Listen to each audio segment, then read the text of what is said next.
Flávio Dino fez uma promessa na sabatina, ainda quando era ministro. Disse que não ia se virar contra o Senado. Mentiu. Mas a história não começa no Dino, começa no Alcolumbre. Alcolumbre tinha um nome, levou a Lula, Lula ignorou. O Messias chegou como indicação e o Alcolumbre foi para o outro lado, o lado da direita. Não por ideologia, por recado. Quando o presidente do Senado se junta aos senadores de direita para travar uma indicação do Lully para o STF, o jogo mudou. E o Lully ainda não percebeu o tamanho do que perdeu. Eu sou Stefan, especialista em campanhas políticas. O que aconteceu ontem no Senado não foi uma derrota qualquer. O STF, para Lula, não é só um tribunal, é o escudo, é a proteção política, é a instituição que, enquanto estiver alinhada,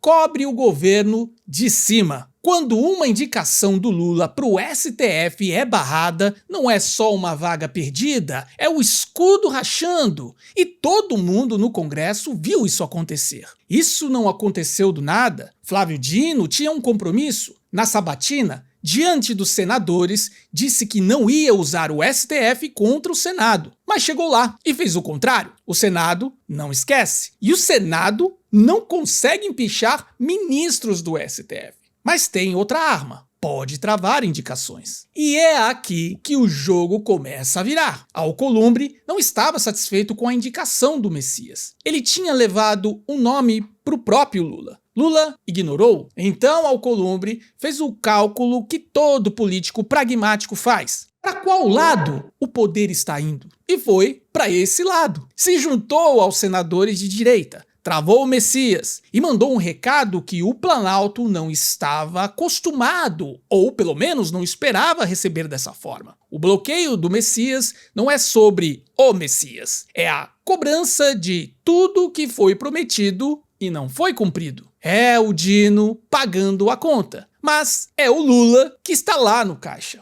Agora vamos prestar atenção nesse ponto. Em 2026, cada estado elege 2 senadores. São 54 cadeiras em disputa ao mesmo tempo. Isso muda tudo, porque tem uma pergunta que nenhum candidato do Senado quer responder em campanha. Você estava ao lado do STF quando o Senado disse não? Esse é o marcador. A partir de ontem, esse é o divisor de campanha. Olha isso no mapa. São Paulo, maior colégio eleitoral do país, não é o território do PT há anos. Candidato que chegar abraçado com Lula nesse estado está se colocando fora do jogo antes de começar. 2 vagas, nenhum espaço para discurso pró-STF. Minas Gerais, estado que elegeu Zema 2 vezes, o eleitorado que define as cadeiras do Senado lá não é o eleitorado petista. Quem quiser as 2 cadeiras vai precisar se distanciar do governo. Rio Grande do Sul viveu as enchentes, cobra a resposta do governo federal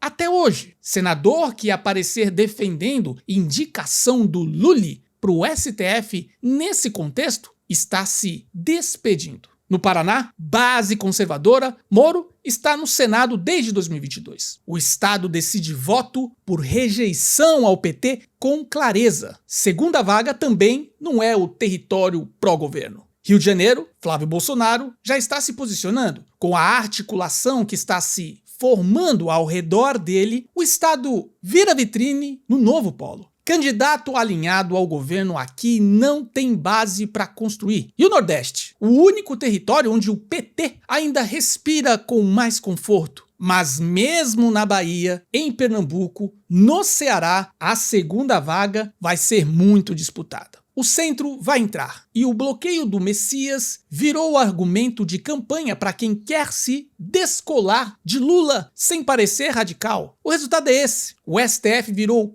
peso eleitoral. Senador que votou contra a indicação usa como troféu. Senador que ficou em silêncio usa como omissão calculada. Eu não estava com eles. Candidato novo usa como posicionamento de entrada. Ninguém quer chegar em 2026 explicando que estava do lado de Lula quando o Senado disse não. É aqui que a peça final entra no tabuleiro. O centro está se movendo não para o lado do Lula, não para o lado do Bolsonaro pai, para Flávio Bolsonaro. esse movimento não é por simpatia, é só um cálculo. O cenário internacional está pesando. O que aconteceu na Colômbia com o governo de esquerda, o que aconteceu com Biden, um presidente que o próprio partido descartou quando percebeu que ele tinha virado peso eleitoral. Os políticos brasileiros estão lendo esse cenário. Tarde, mas estão lendo. E estão tirando conclusões. Lula está começando a ser visto como uma carta fora do baralho. Não pelos adversários, mas pelos aliados. Isso é o sinal mais perigoso que existe